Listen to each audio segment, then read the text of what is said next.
Hey guys, welcome back to the channel. Had a bit of a shit day at work today, so I thought I'll perk myself up by doing a video tonight. Since we've got a big game against PSG in the morning, 6 o'clock our time, or 6 o'clock Brisbane time. So again, as I say, a bit of a shit time for me. That's when I start work, so it'll be a bit of an in and out watch. But yeah, a lot of talk about Thomas Frank and all that, and yeah, it's been disappointing the way we've been playing, but it's work in progress. Do we call it that? Let's hope that with the game tomorrow, we play with the same intensity that we did in the Super Cup. That's why I think we've got to start with Sarr and Bergvall and Xavi. I think we just have Polina as the holding midfield and play those. If we want to play the 3-5-2, play the 3-5-2, but have those three guys as your heart of the midfield. Have your Porro and Udogi on the wide, and up front, I believe Johnson got sent off last time, didn't he? So do we have Richarlison and Kudus or Mawani and Kudus? I think Kudus in a 3-5-2. I think Kudus would be an interesting choice. I'm not sure of the speed of Mawani. I don't know how quick he is. Don't know a lot about him, but at least with Kudus, he's going to hold the ball up well. It's just getting it to him. That's why I believe we've got to have Bergvall and Sarr. Bergvall and Sarr will run all day, and they will pressure PSG like we did in that. Admittedly, that was PSG's first game. They had no pre-season, so it'll be tougher. But I believe that if you got to have some mongrel, and Bergvall's got a bit of mongrel. Sarr, he can lay a tackle in. And we've got to put the pressure on these guys, put it on them, and make them make mistakes, make them work for it. We let Arsenal just have the ball and didn't put any pressure on them. But I think we can do it. I think we can ruffle a few feathers, get under their skin, and play front foot, like I'm saying, a lot of my front foot attacking football. I think Johnny, who I listen to or watch, said, we need to play with the Thomas Frank resolve in defence and Ange ball in attack. Just play a bit of free-flowing nuts football. And even if you do it for the first 10 minutes, If nothing happens, we don't concede, and nothing happens, then go back to your more pragmatic type of style of football. But I'd be definitely, Sarr and Bergvall would definitely be in my starting 11. Bit of chamomile tea, you beauty. So, and as I say, it's a matter of just playing with a bit more intensity. And and we need to get this group. I think Thomas just needs to sit them all down. I understand a lot of people talking about Ange's tactical naivety, but I do believe he had those guys playing for one another. And I hear people say, "Oh, you play for yourself, then this, then that." But I tell you, if you've got a group of players that are like family, they'll play for one another. And I think that's what Ange got them to do towards the end of last year in the Europa League. He got that group so pumped up and fired up that they weren't going to lose anything in the Europa League. Yeah, their league form. But, as I say, I haven't really looked into all the facts, figures and all that sort of stuff.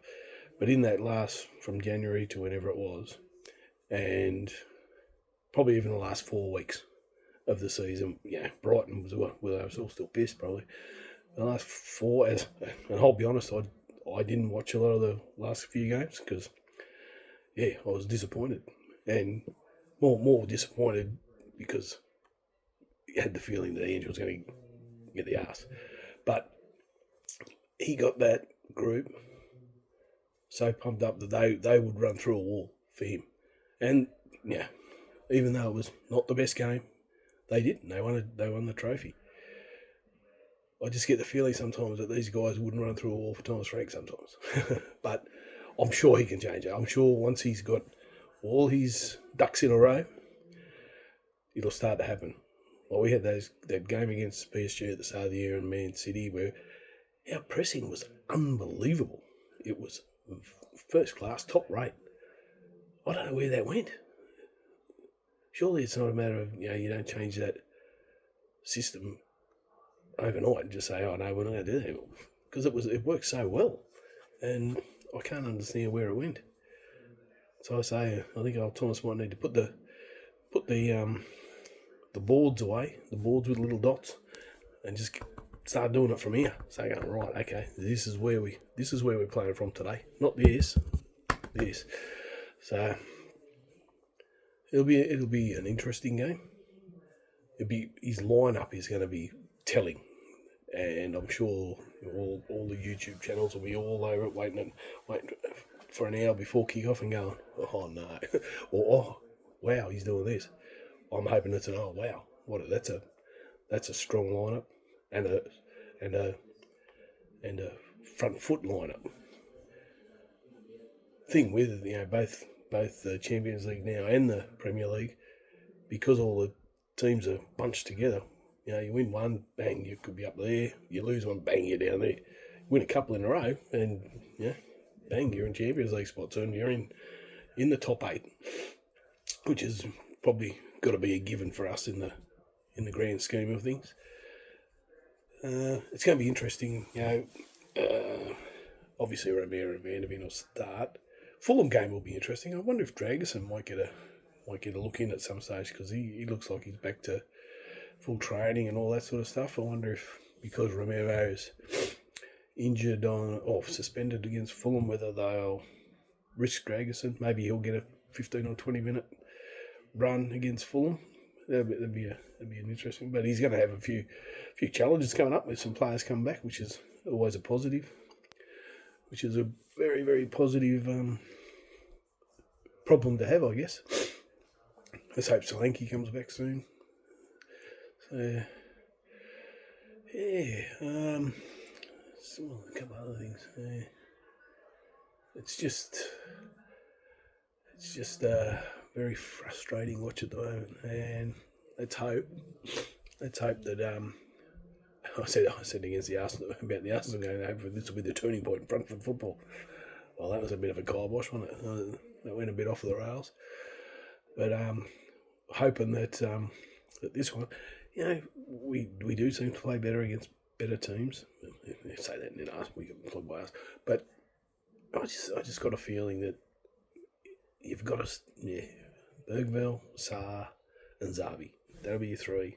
Have Polina as your backup, as your blocker, so to speak, defensive midfielder, mop up everything, because we can see he can do that, and he covers up a humongous amount of ground. Like, he goes across in front of that back, or let's say back, what we call it, a back 5 or a back 3 with, again, see, semantics, isn't it? It's really probably a back 5, but we're going to call it a back 3 with the 2 wing backs who play in the midfield. I hope he plays Porro, because just can't, like even with the kick-off now with Paris Saint-Germain, a couple of times I've seen it, they just boot it out. 10 yards out from the opposition line, they just boot it straight out. Put your wing backs on the sideline and just bloody try and keep the ball in. And then, have your 2 forward guys standing on the halfway line. If you get Porro doing it, bang, bang, knock it back at them. And just see how they like that. So again, you think about that, you think that Paris PSG's mindset is, right, bang, we get them down there, we press. But if you put a couple of people there and so it doesn't go out, admittedly, they could kick it straight over your head. But it gets them thinking, oh, well, they know what we're up to, or, could mess with their thinking a little bit. Yeah, it's a bit far-fetched, but it means you're looking at what they're doing and you're trying to counter it. As a lot of people have said, they seem to worry more about. They say, it's not our positive stuff that we're concentrating on. It's the opposition's and we're just rolling over. We need to get in there and say, right, okay, this is what we're going to do. We're going to do this to you. You're not going to do it to us. And that's what happened, I think, in the Super Cup and that Man City game. We just took the bull by the horns and went, yep, we're going to do this. We just need to have a bit more of that going on. So, yeah, as I say, interesting 4 weeks ahead. I don't believe we've got a Champions League. I think it's just pretty much all Premier League after this, isn't it? Again, I should probably do a bit more study. But I think that might do for the night. Quick, shortish type video. As I say, got a few more views this week, which was fantastic. I really love that. That's great. More than happy for anyone to share it, and if you do like the content, please subscribe and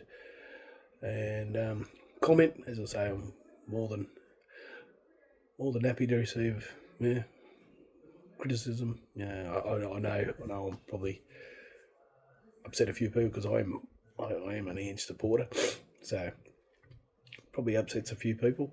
But who cares? Well, here because I love this football club, and there's a lot of people on here that love this football club, and it doesn't matter who the manager is. We've got to get behind it. I think Frank. I think he'll. I keep saying it, but there's something there that I think it'll turn. There'll be something that'll happen, and it's going to turn, and he'll see that and go, right, okay, this is what we're going to do from now on. Again, people say, the chopping and changing, and I was always worried. He probably hasn't got a top 11, and as I mentioned before, he could end up being our Tinkerman. Could be in there being our Ranieri, and it's good in a way that you haven't got a top 11. It means you can put people in and out, but guys have just got to show a bit more verve and fire and all that sort of stuff. And maybe he just needs to do a bit of the old Ange speak, not Ange Ball, Ange speak. Go in there, get your videos of the families, like apparently what Ange did, and get people fired up. It's Champions League, they got to get fired up. All right, guys, I think that might do for the night. Thank you very much for watching. As I say, hit the like button, hit the subscribe button, and make as many comments as you like. Good and bad, I don't really care. So, all right, so come on, you Spurs, let's go.